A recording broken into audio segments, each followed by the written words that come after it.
Breaking చూస్తున్నాం. హైదరాబాద్లోని గాంధీ భవన్ వద్ద ఉద్రిక్త వాతావరణం నెలకొంది. పార్టీలో పదవుల కోసం యూత్ కాంగ్రెస్ నేతల మధ్య మొదలైన గొడవ చిలికి చివరకు పెద్ద గొడవకు దారితీసింది. ఇక బీఆర్ఎస్ నుంచి వచ్చిన వారికి అధిక ప్రాధాన్యత ఇస్తూ పదవులు ఇస్తున్నారంటూ కొత్తగూడెం నేతలు ఆందోళనకు దిగడంతో ఘర్షణ మొదలైంది. మాట పెరిగి ఆయు వర్గాల మధ్య కూడా నేతల పరస్పర దాడులు చేసుకున్నారు. ఇక దాడుల్లో పదవుల నేతలకు గాయాలైనట్లుగా సమాచారం అందుతుంది. ఇక అదేవిధంగా పార్టీ కోసం ఎప్పటి నుంచో పనిచేస్తున్నా తమకు పార్టీలో విలువ ఇవ్వడం లేదని పలువురు నేతలు వాపోయారు. కాగా ఈ దాడులపై కాంగ్రెస్ రాష్ట్ర నాయకత్వం స్పందించాల్సి ఉంది.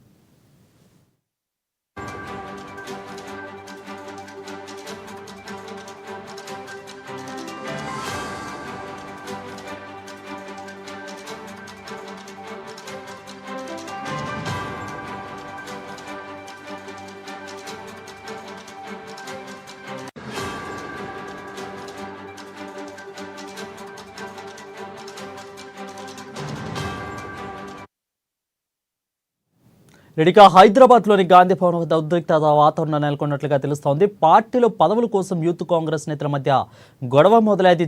చిలికి పెద్ద గొడవ కూడా దారితీసినట్లుగా తెలుస్తోంది. అసలు కారణం ఏంటంటే బీఆర్ఎస్ నుంచి వచ్చిన వారికి కూడా అధిక ప్రాధాన్యత ఇస్తూ పదవులు ఇస్తున్నారంటూ కూడా కొత్తగూడెం నేతలు ఆందోళనకు తీయడంతో ఘర్షణ మొదలైనట్లుగా తెలుస్తోంది. సో దీనిపై మరింత సమాచారం మా ప్రతినిధి హరీష్ వాదిహారి అందిస్తారు. హరీష్, చెప్పండి, ప్రస్తుతం ఎలా ఉంది గాంధీ భవన్లో? కొంత శాంతి ఇచ్చిందా? దీని మీద అసలు నేతలు ఏమి స్పందిస్తున్నారు? వరుణ్, కాసేపటి క్రితం గాంధీ భవన్లో కూడా రసాబసగా మారింది. ప్రధానంగా యూత్ కాంగ్రెస్ సంబంధించి కూడా ఈరోజు స్టేట్ బాడీ మీటింగ్ సమావేశం జరిగింది. సమావేశానికి సంబంధించి కూడా ఇక మొన్న నామినేటెడ్కి సంబంధించి కూడా పోస్టులు కావచ్చు, యూత్ కాంగ్రెస్ సంబంధించి కూడా ఈరోజు ఇందిరాభవన్లో సమావేశం జరిగింది. ఈ సమావేశానికి కూడా ఇక జిల్లా నుంచి కూడా యూత్ కాంగ్రెస్ సంబంధించి కూడా నేతలు రావడం జరిగింది, కార్యకర్తలు రావడం జరిగింది. ఇక ప్రధానంగా వీరితో పాటుగా భద్రాద్రి కొత్తగూడెం జిల్లాకి సంబంధించి కూడా యూత్ కాంగ్రెస్ నామినేటెడ్ సంబంధించి కూడా దాంట్లో అవకతవకలు జరిగాయి. దాంట్లో అర్హులకు యూత్ కాంగ్రెస్ సంబంధించి కూడా అధ్యక్షుడిగా పోస్టు నియామకం జరగలేదని కూడా ప్రధానంగా భద్రాద్రి కొత్తగూడెం నుంచి కూడా ఏదైతే యూత్ కాంగ్రెస్ సంబంధించి కూడా నేతలంతా కూడా రావడం జరిగింది. వీళ్ళంతా కూడా అంటే వైపు ఇందిరాభవన్ సంబంధించి కూడా ఏదైతే స్టేట్ బాడీ మీటింగ్ జరుగుతూ ఉన్నది, వాళ్ళు భద్రాద్రి సంబంధించి కూడా వచ్చిన అయితే యూత్ కాంగ్రెస్ నేతలంతా కూడా ఇందిరాభవన్లోకి వెళ్లేందుకు కూడా ప్రయత్నించడం జరిగింది. ఇందిరాభవన్ సంబంధించి కూడా అప్పటికే యూత్ కాంగ్రెస్ సమావేశం జరుగుతున్న నేపథ్యంలో ఇరువురు యూత్ కాంగ్రెస్ సంబంధించి కార్యకర్తల మధ్య కూడా తోపులాట జరిగింది. దానిపైన ఏదైతే పిడిగుద్దులు కూడా గుద్దుకున్న సిచ్యువేషన్స్ కనిపించాయి. ఒకేసారిగా గాంధీ భవన్ అంతా కూడా ఏదైతే గందరగోళ పరిస్థితులు నెలకొన్న నేపథ్యం కనిపించింది. ప్రధానంగా భద్రాద్రి కొత్తగూడెం సంబంధించి అధ్యక్ష నియామకాల్లో ఎలిజిబిలిటీ లేని వ్యక్తికి ఈ నియామకం జరిగింది.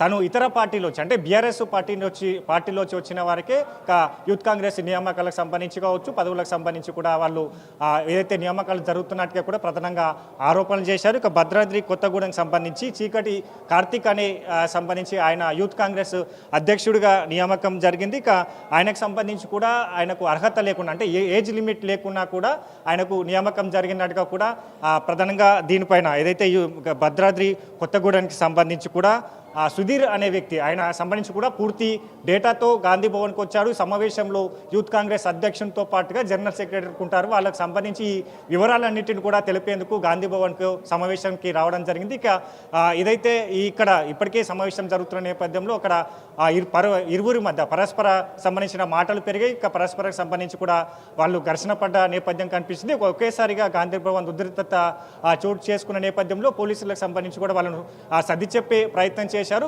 ప్రధానంగా భద్రాద్రి కొత్తగూడెంకి సంబంధించి ఈ ఏదైతే చీకటి ప్రవీణ్ అనే సంబంధించి చీకటి కార్తీక్ అనే సంబంధించిన అధ్యక్ష నియామకంలో ఆయనకు సంబంధించి ఏజ్ లిమిట్ ఎక్కువగా ఉన్న ఆయనకు నామినేటెడ్ చేశారు. ఆయనతో పాటుగా మిగతా సంబంధించిన సుధీర్ అనే వ్యక్తి ఈరోజు ఆయన సంబంధించి కూడా కంప్లైంట్ చేయడానికి వచ్చారు. ఇక ఆయనకు ఎలిజిబిలిటీ సంబంధించి కూడా ఇతర కాంగ్రెస్ కార్యకర్తలకు కూడా వాళ్ళకు అవకాశాలు ఇవ్వలేదు.